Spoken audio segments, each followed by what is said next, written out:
I'm Julie Soskin, Principal of Insight and Intuition, and I'm extremely pleased to welcome today James McDonald, who lives a few miles from me in southern France. We live in an area that is often referred to as Cathar country. The Cathars were a religious sect in the 12th and 13th century, and although the Cathars are long gone, they hold a kind of magic that seemingly is left in the very areas that they once lived. People visit the region in their thousands every year to walk in their footsteps. James MacDonald, a prolific writer on a wide range of non-fiction subjects, is an expert on the Cathars. His books on the subject include Kill Them All, Bones of Contention, and Voltaire on the Cathars. So many fables have emerged over the centuries, and many of them are incorrect. So today, James will endeavour to inform us on the popular misconceptions about the Cathars. Welcome, James. Thank you, Julie. Oh, I've lost you. Welcome. I'll hand over to you. Okay, thanks, Julie. So what I'm going to do today is try to explain some of the popular misconceptions about the Cathars. Lots of people have heard of the Cathars, and people who come to the area get a lot of information from, for example, tourist officers, and they sometimes read popular books. Both generally reliable, but there's all sorts of misconceptions that leak in. So what I'm going to do to try and summarize these, I'm going to read a passage that expresses what is commonly believed about the Cathars. It's a fairly short passage. I'm then going to go through it line by line and talk about why every sentence contains at best one misconception, and in some cases 5 downright errors. So, and if you know something about the Cathars, you can have an amusing time trying to spot what the errors are before I talk about them. Okay, so this is the passage. The Cathars were a religious sect of obscure origin, which arose in the High Middle Ages in southern France. They called themselves Cathars, taking their name from the Greek word for pure. They considered themselves to be perfect, and so rather immodestly referred to themselves as perfects. They were semi-Christian, but rejected traditional Christian sacraments. Instead, they invented their own distinctive sacrament called the consolamentum. They were widely known to have practiced homosexuality and to have taught heretical doctrines. They were closely allied to the Knights Templar. After a papal legate was murdered by a known Cathar, the King of France launched a so-called crusade against the Cathars, using his crusade in inverted commas, as a cover for a war of territorial acquisition. Simon de Montfort led the royal army to the south of France on behalf of the king, and would later become the hero of English parliamentary history that we learn about in school. When asked how to distinguish Cathars from Catholics at the very first military engagement at Béziers, he famously answered, "Kill them all." In fact, kill them all, God will know his own. His so-called crusaders went on to fight other Cathar armies.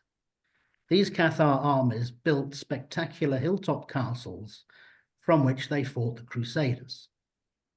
The last Cathar was burned alive by the Inquisition in 1321, but their Puritan ideas survived to fuel the Reformation. Okay, that's the end of the passage. Let me remind you that that contains quite a number of howlers. You can have a quick think as how many you spotted. What I'm going to do now is go through each line and very briefly explain what those errors are. Okay, so the first one is the Cathars were a religious sect of obscure origin, which arose in the High Middle Ages in southern France. The first thing is that they're not really of obscure origin. We have a pretty good idea of where their ideas came from. They came from what's now northern Italy. And we know how they got to northern Italy. They came from the Balkans. We also can be fairly confident that those ideas are very ancient, that they represent a strand of very early Christian belief. So, not obscure origin, which arose in the High Middle Ages.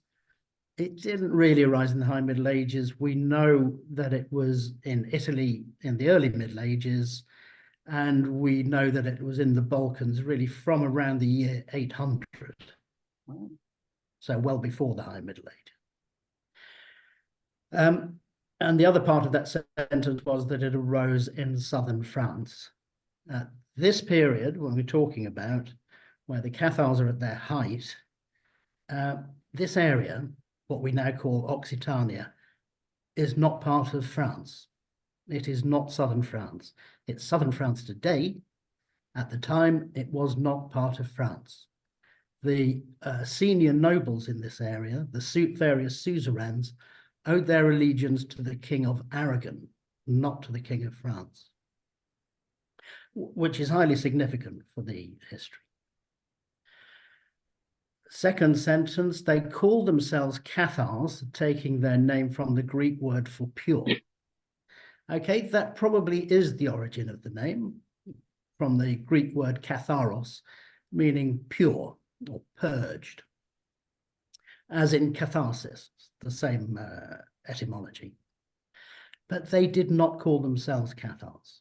They called themselves Christians.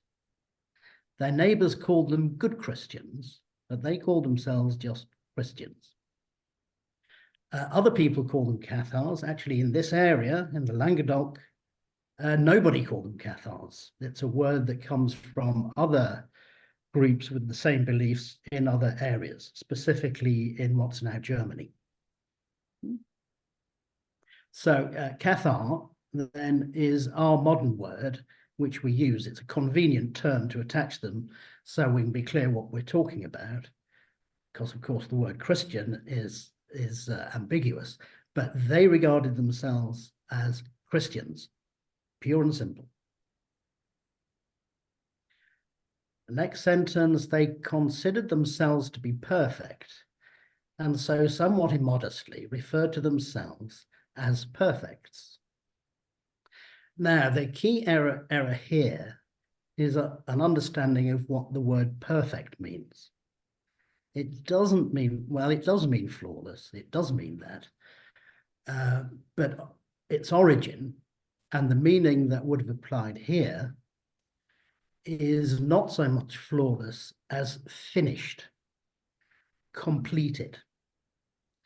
And so the terminology perfect Christian is a very common term in early Christianity. A perfect Christian is not a flawless Christian, not a sinless Christian. It's a Christian who's been baptized, right? They are perfect in the sense that their training has been completed. They are a finished Christian. Interestingly, if you are interested, there's one other way that that word, its original meaning, survives. You might remember at school learning about the perfect tense, and you might have been mystified as to why it was called the perfect tense. And the reason is that it describes actions that have been completed. That whatever is described is over, it's been done and finished, completed. So that was the word perfect. In fact, the Catholic Church used it of the Cathars as well, but they used it in the sense they regarded them as perfect heretics, as completed heretics. And the distinction is they're talking about baptized Cathars, right? Those are the ones who are perfect heretics because their training is completed in exactly the same sense as early Christians were perfect once they were baptized. Again, it seems that that's not a term that they used themselves. I don't think they would have denied it if you put it to them, because they were perfect Christians in the sense that they were baptized Christians. But it's not a term that they seem to have used.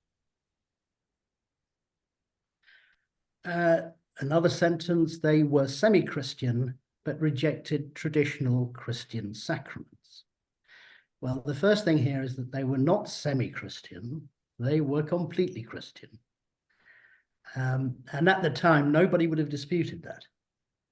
They claimed to be Christian, evident in what they called themselves, Christian. But the Catholic Church must have accepted that they were Christian because it regarded them as heretics. Now, to be a heretic, you have to be a Christian. So the Catholic Church regarded them as heretics is proof that they accepted, that they recognized that this group were Christian. And the other thing there is that the idea that they rejected the traditional Christian sacraments. That's a very interesting one. When we talk about traditional Christian sacraments, most people would think of the 7 sacraments of the Catholic Church.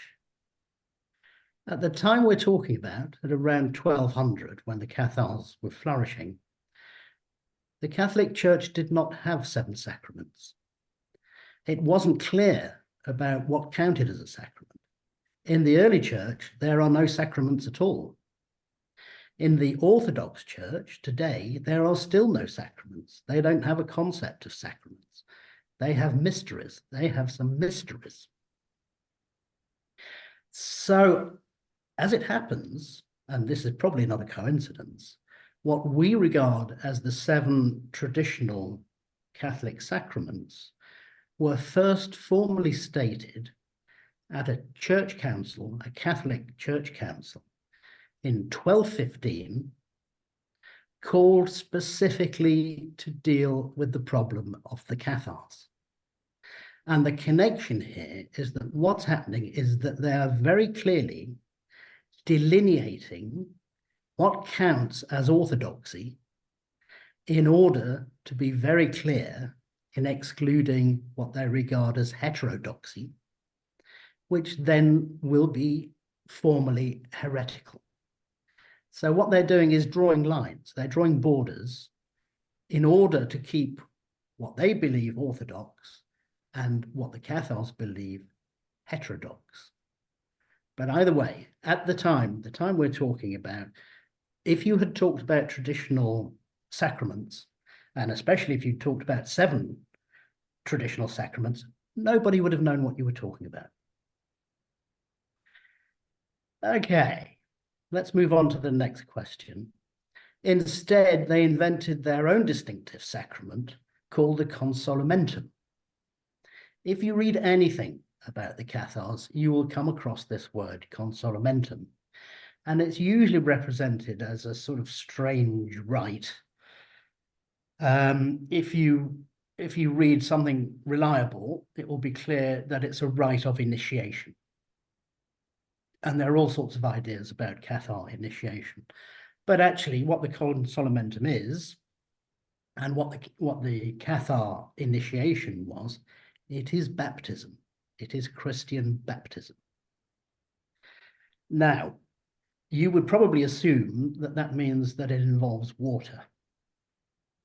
And of course, the Catholics regarded Cathar practice as heretical because it did not involve water. Now, here's a topic that could easily fill a whole session. But very briefly, the background to this is, you will remember, according to the New Testament, according to all 4 of the Gospels in the New Testament, Jesus was baptized by John the Baptist in water, but immediately afterwards, John says, I baptize with water, but one will come after me who will baptize with fire and the Holy Spirit. Actually, the words are slightly different in the four Gospels, but that's the gist. And the Cathars read this as abrogating baptism by water and anticipating the installation of a new form of baptism, which every Christian, incidentally, would agree occurred at Pentecost, when the Holy Spirit descended in the form of tongues of fire. And that began the formal church. There are now baptized people. The people who were there were regarded as baptized by this event. That's exactly what the Cathars believed. And their form of baptism replicated this. They invoked the Holy Spirit, and they had the power to do so because they were baptized and had received the Holy Spirit. That was what they believed. So, and they called it, incidentally, spiritual baptism. We have texts from them at the time where they talk about this as spiritual baptism. Incidentally, another little minor point here that is interesting to me at any rate, is that the way it is done is by the laying on of hands. It is exactly the same process that other churches, including the Catholic Church, use to invoke the Holy Spirit. They very clearly have the same origin. Okay, so they're not semi-Christian and they didn't reject traditional Christian sacraments. So our next point is they were widely known to have practiced homosexuality and to have taught heretical doctrines. Well, we do have Catholic propaganda, the gist of which is that they practiced homosexuality. We have no reason to believe that they did. There's no hard evidence, and it really doesn't fit with their theology. And incidentally, the accusation of homosexuality is a very common Catholic accusation leveled against pretty much anybody they didn't like. In fact, everybody they didn't like. So it's really not that reliable. And also nowadays is really not much of an accusation anyway. And to have taught heretical doctrines, well, now that's a very subjective thing. I have heard people assert that they were heretics, no question, as though that's an objective fact. The idea of heresy, of course, depends on your viewpoint. It's true that the Catholic Church regarded them as heretics, beyond doubt, we know that. But of course, from their point of view, from the point of view of a Cathar, the Catholics were heretics. They had quite good arguments to show that Catholics were heretics, because they did not agree with the one true faith as represented by Cathar belief. So it's very subjective. The very concept of a heretic depends on your own beliefs. You can regard other people as heretics, and they're quite likely to regard you as a heretic. There simply isn't, in the sense, in any objective sense, the word is meaningless. Okay, what else? They were closely allied to the Knights Templar. This is pure fantasy. They were not allied to the Knights Templar. There is pretty much no connection at all. The connections that there are very, very tenuous and very ambiguous, and they tend to suggest animosity, if anything. I mean, really, there's so little that we can't say anything. We've got no reason to believe there was a relationship at all between them. They did exist at the same time and in the same area, so that's about as much as we could say. Next sentence. After a papal legate was murdered by a known Cathar, the King of France launched a so-called crusade against the Cathars, using his crusade as a cover for a war of territorial acquisition. Okay, this is an interesting one in that it's probably generally accepted as being true, it actually contains no fewer than 5 errors. First of all, a papal legate was murdered, but we don't know who murdered him. There's a candidate, a suspect, but we don't know that he was a Cathar.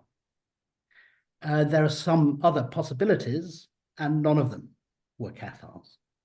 The truth is, we don't know who murdered the papal legate.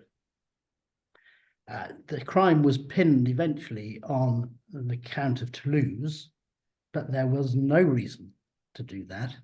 The Count asked for a trial, and the Pope refused to give him a trial.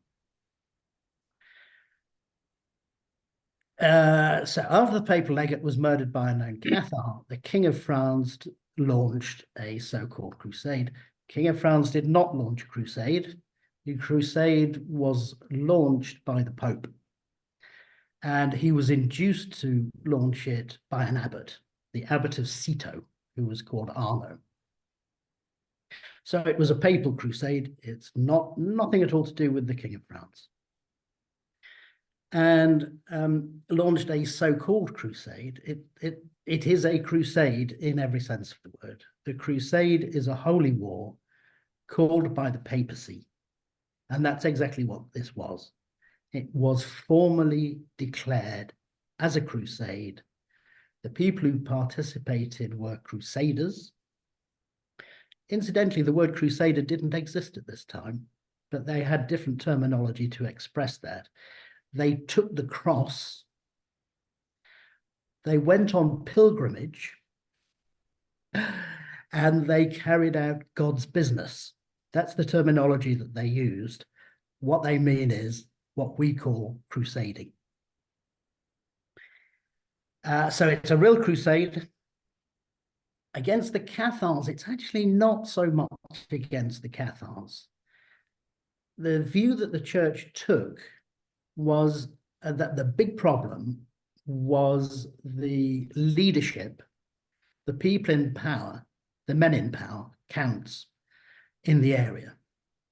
And they had failed to eradicate heresy in their lands.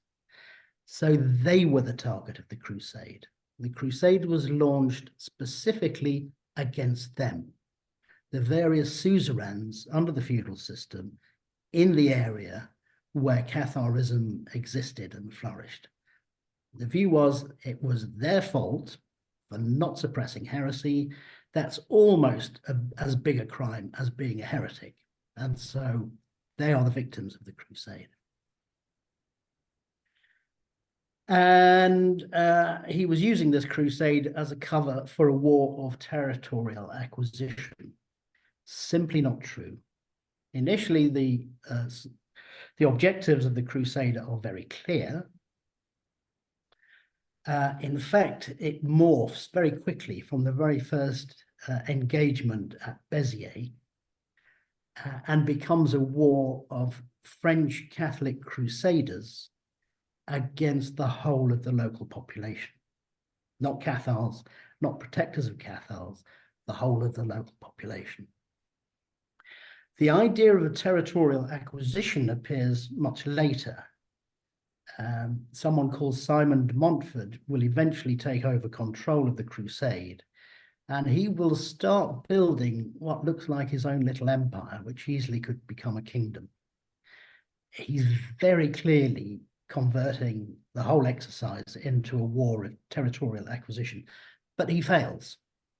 But in doing that, he implants the idea in a man who has now become the King of France, so not the original one, but the next King of France, and he picks up on the idea of territorial acquisition. And in fact, the Languedoc, Occitania, will eventually be annexed to become part of France because of this. Okay, what else do we have? Simon de Montfort led the royal army to the south of France on behalf of the king, and he would later become the hero of English parliamentary history. Okay, the initial leader of the crusade is not Simon de Montfort. the initial leader of the crusade is the very same abbot who had induced the Pope to authorize a crusade. He's the head of the Cistercian order, Arno, you might remember. So he leads the crusade. He commands the crusade. It's his army. He leads it to Béziers and then to Carcassonne. And it's only after Carcassonne falls and that displaces the Viscount of Carcassonne, the Viscount of Béziers, the Viscount of Albi, and the Viscount of the Razes. That's all the same person. He has those 4 titles. He is captured. He will die in his own prison in Carcassonne a few months later, and Simon de Montfort will be handed his titles, his lands and rights and titles. In the terminology, his fiefs. So the upshot of this is, in the initial phases of the crusade, and specifically at the most famous incident, the massacre at Béziers, Simon de Montfort is not leading the crusade. He's a very minor knight. He's there, but he has no authority at all. He led the royal army. There is no royal army. It's a papal army. Remember, it's a crusade. It's a papal army. He leads it to the south of France. No, he doesn't. This area is not part of France. It's completely separate and independent of the King of France. And this Simon will eventually become the hero of English parliamentary history. Not true. It's another Simon de Montfort. It's the 4th son of this Simon de Montfort. So they are related, it's father and son. But the crusader here is the father. The hero of parliamentary democracy in England is his son, also called Simon. What next? When asked how to distinguish Cathars from Catholics at the first military engagement at Béziers, Simon famously answers, "Kill them all." True story, but it's not Simon, of course, as I just explained. It's Arno. Arno is the military commander. According to the record we have, it's he who is asked that question, and he who gives the answer, "Kill them all, God will know his own."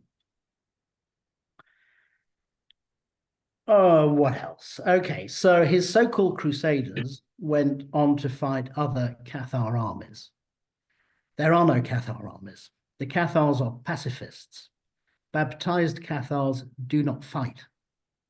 They do not fight, they do not kill, not in any circumstances, not to save their own lives. There are no circumstances where baptized Cathars will kill. The people that the Crusaders are fighting are the locals, the local lords and their vassals.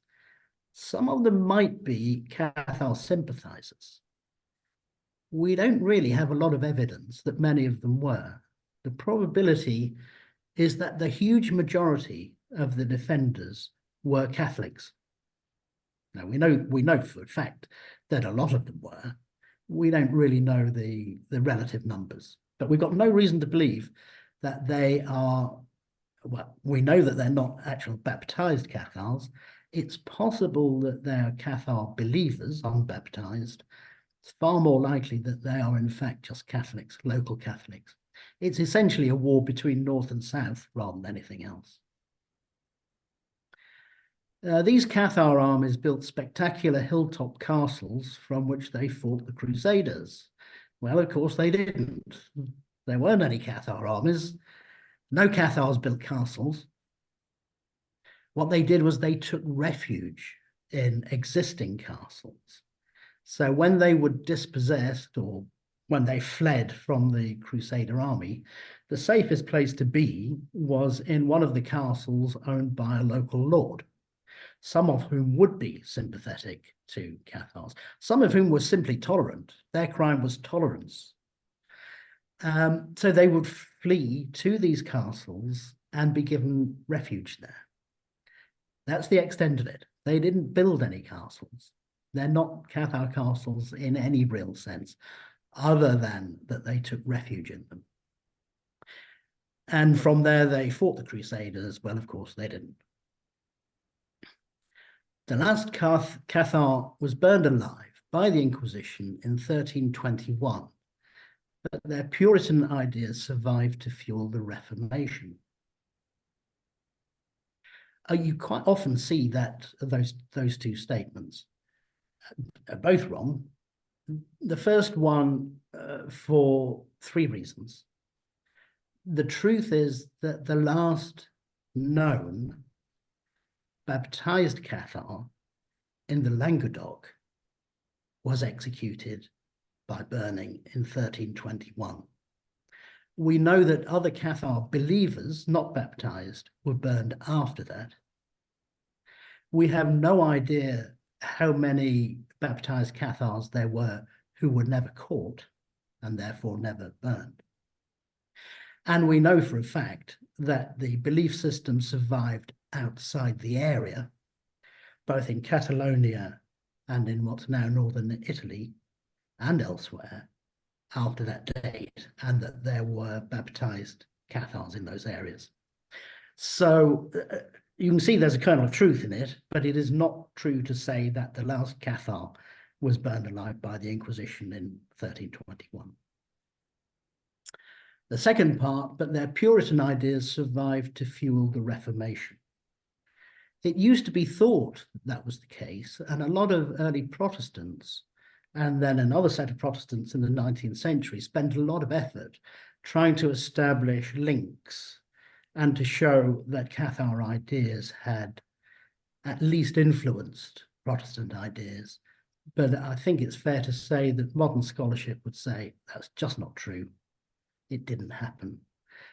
Probably it's easy to be misled because a lot of Cathar criticisms of the Catholic Church are the same as Protestant criticisms of the Catholic Church. That's not because they share a common origin or because one copied the other. It's because those criticisms are exactly what you would arrive at if you look at early Christianity or read the Bible and compare it to Catholic theology. So there we are.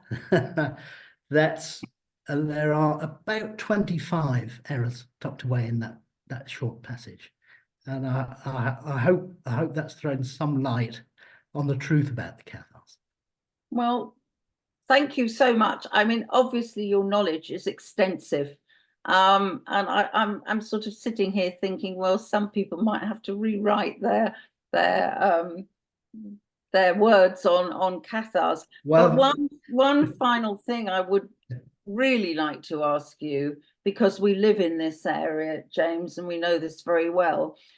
So many people come here to be in Cathar countries. Why do you think that this sect has sort of got some sort of romantic notion to people? What do you think it is that brings people here?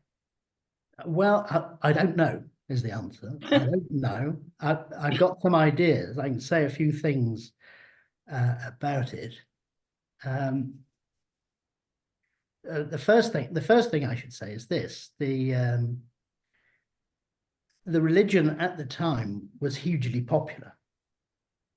The reason that the Catholic Church reacted so violently to it was that they foresaw, and they were explicit about this, they foresaw the danger of Cathar theology taking over Europe. Mm. A consequence of which is that it would displace the Catholic Church. Yeah. So it was an existential threat to the Catholic Church. Yeah.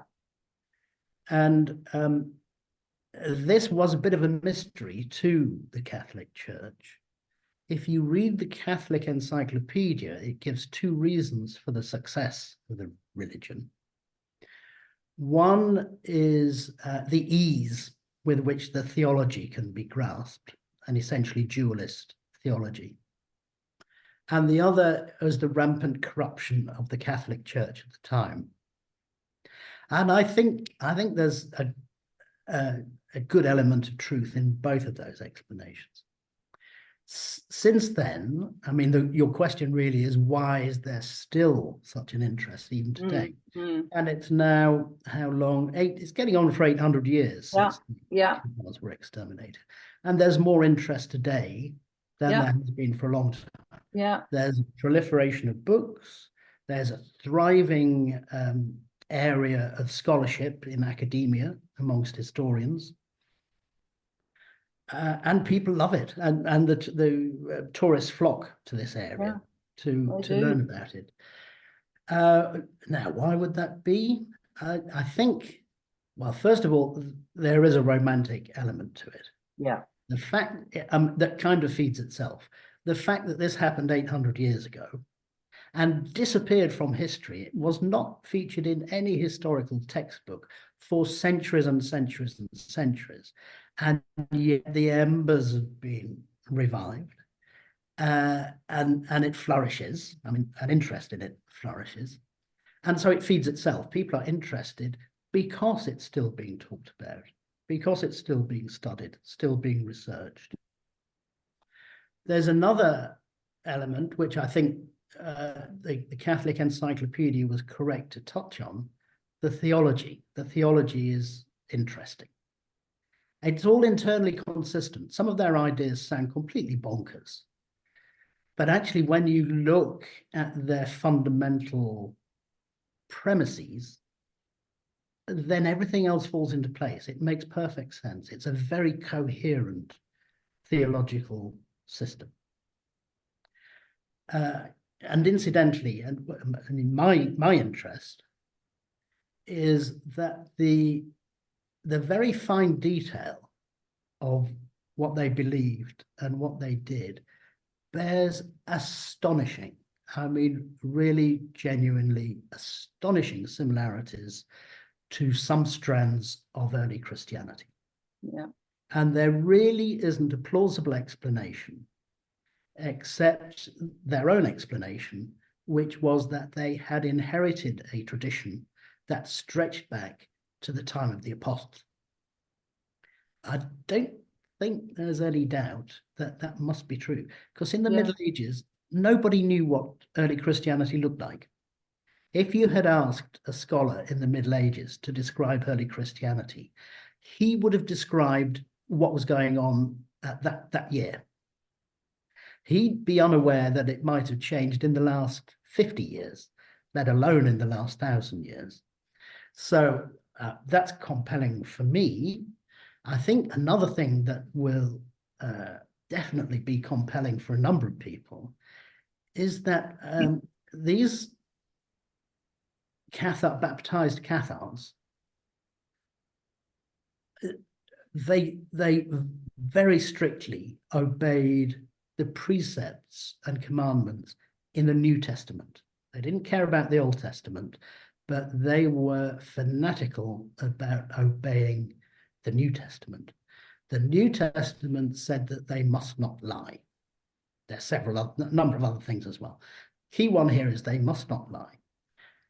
That is, they would not lie to save themselves, which means that they would not deny their beliefs. And that made them very easy to identify. And because of that, and then they were given an opportunity to recant and embrace the Catholic faith and save their lives, they didn't do it. They did not do it. Wow. So their fortitude, that's the technical term for it, fortitude, is just astonishing. If you compare that to other Christian sects who've been persecuted over the centuries, including the Roman Church, when they are put under severe pressure, you can expect 80 or 90% to recant. 80 or 90%. It happened, for example, during the French Revolution. So we do have historic cases. And that seems pretty reasonable. I mean, you would expect a large number of people, a large proportion of people to be prepared to tell a lie to save their lives. Or to recant to save their lives. For the Cathars, it did not happen. Wow. The Catholic Church claimed that it happened occasionally, and actually it probably did happen very occasionally, but the numbers are minute. I mean, if you take Montségur, one of the reasons the events at Montségur have become so iconic is there were around 200 baptized Cathars holed up there, being besieged.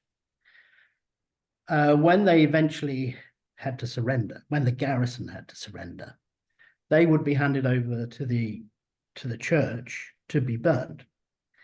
And the church gave them a truce of 2 weeks to consider their position. It's fairly clear, we don't have this in writing, but it's probably the expectation was that if they thought about it for 2 weeks, that might bring them to their senses and they'd be quite likely to recant. And of course, the more people did recant, the happier the church would be. It's good propaganda. In fact, what happened is not only did not one of them recant, but a further 25 people got baptized. Wow.